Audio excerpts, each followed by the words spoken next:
थामजिबाथि जोंनि मुंख्लं सान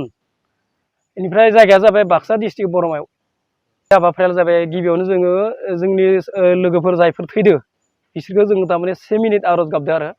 आरो बिसोरनि मुङै फुल जोङो बिबार बावदो आरो साथि धुप लगायनाय जादों आरो जों सुफुंजायाखै जेबोखौनो होनना बुंनांसिगोन मानो होनबा जोंनि थैनायफोरा फेब्रुवारिनि 4 तारिखैनो 2020 फेब्रुवारिनि 4 तारिखैनो 5 लाख करि होलांखादों जोंनियाव नरेन्द्र मदि प्राइम मिनिस्टारा दा बेखौ होबा जों मोजां मोनगौमोन आरो जायफोर जियालाव दङ दिनै बिसोरखौ उदां खालामबा जों मोजां मोनगोन आरो जायफोर थालांनाय दङ बिसोरबो मोनाखै बिनानो जादों सान्ति गैया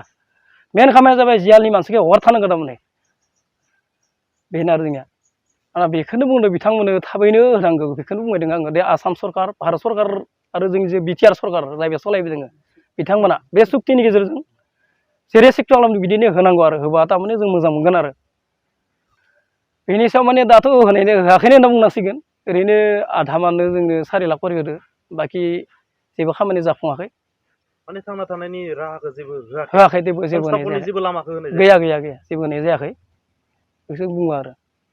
होनांगौ जेरै बुंनाय एरै मावनांगौ माने मोजां मोनगोन बयबो बेखौ जोङो नारसिननाय दोङो जोंबो जागोन होननानै जोबोर गोजोननाय मोन्दोंमोन ओरैनो बुंनाल'सो दोनबाय खामानि हिसाबै आवगायाखै आरो बेनिखायनो मोजां आरो जोंनि थाखाय जाबा मोजां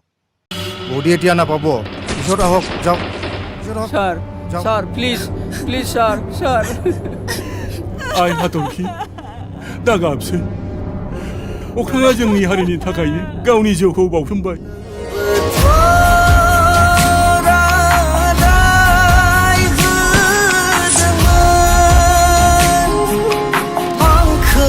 फैजासिम अराय समसिम नेनानै